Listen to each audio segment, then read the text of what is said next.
presented by GS Entertainment.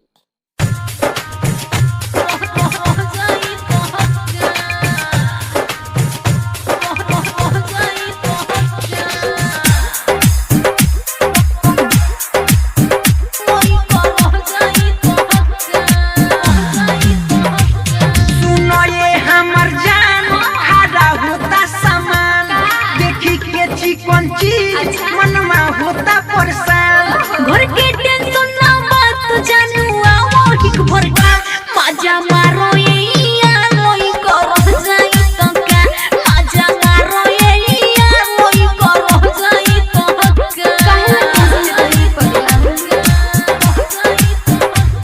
सुनो ये हमर जान हरा होता सामान देखी के चिकन चीज मनवा होता परेशान घर के टेंशन ना बात जानू आओ हिक भर का मजा मारो ये लोई करो जाई तो का मजा मारो ये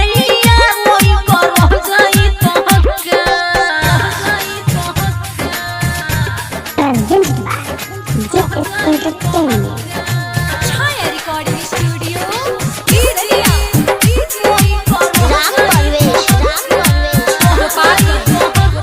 बारू तुम्हारे हो ना भइल बा शादी कहत वही में हमको भर लगा दी बारू तुम्हारे हो ना भइल बा शादी कहत वही में हमको भर लगा दी कहत वही में हमको भर लगा दी फिर ना बजानो कोई कब हो जाई तो का मजा मारो ये लोई कर जाई तो का मजा मारो ये लोई कर जाई तो का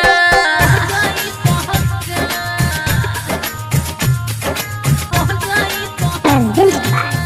GS Entertainment.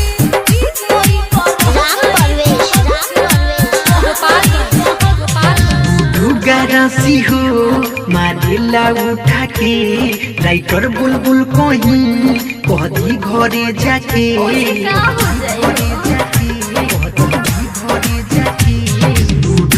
राशि हो मारिला उठा के राइटर बुलबुल कहीं कहदी घरे जाके डीजे परदेश कहीं कहदी घरे जाके सोरीता चौहान सब सह जाई तो का मजा मारो ये लोई करो जाई तो का मजा मारो ये लोई करो जाई तो का